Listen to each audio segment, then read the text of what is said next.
Joining me now, Democratic Congressman from the state of California, Mark Takano, back with us here on the Hill. Congressman, thanks for being with us once again tonight. Appreciate it. Always nice to see you, sir. So there's the policy versus the process, right? How do you square both of those? Right. Well, I think the Supreme Court just conveniently punted on ruling on the policy because they did not want to deal with telling President Trump and his administration that they're wrong and put them in a position of ordering President Trump to comply with the law and risk showing themselves to potentially being impotent against executive power. I don't think the court really wanted to confront that situation. But again, how do you square sort of the process that is now in place versus the policy from the White House of there is a violent gang, Tren de Aragua. We are trying to deport violent criminals.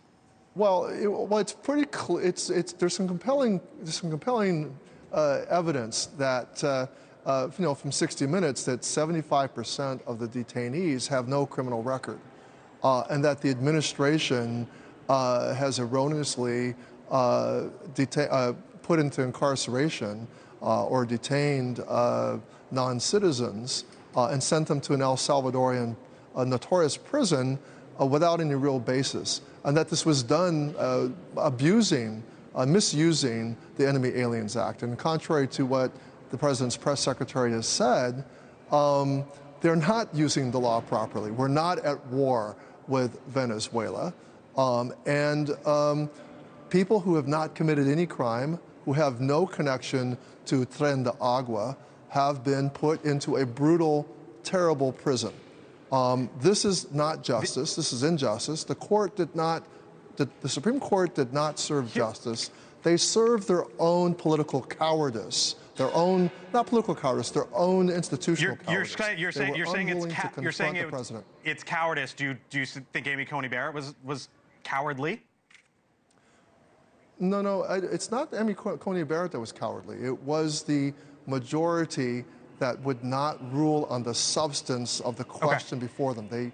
They punted to a procedural, they went to a procedural solution, which was the litigants didn't sue in the proper venue. They needed to sue in Texas.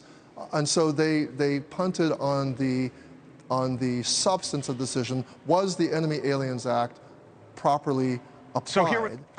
And lower courts have found no. Here was President Trump today. I want to get your reaction on the other side. We had a good decision, as you know, from the Supreme Court allowing us to do that. We have judges that didn't want us to do it. We have judges that wanted the very evil gang members from Tren de Aragua and MS-13. They didn't want them taken out of the country. The president also went on to say essentially that we don't want these folks back here in the United States. Do you agree?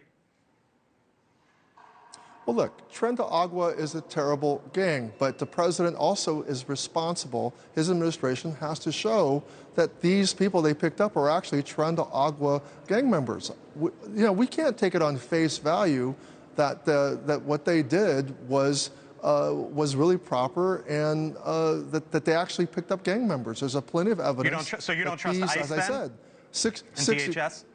Well, 60 Minutes, reporters have shown that 75% of those who've been picked up have had no criminal records.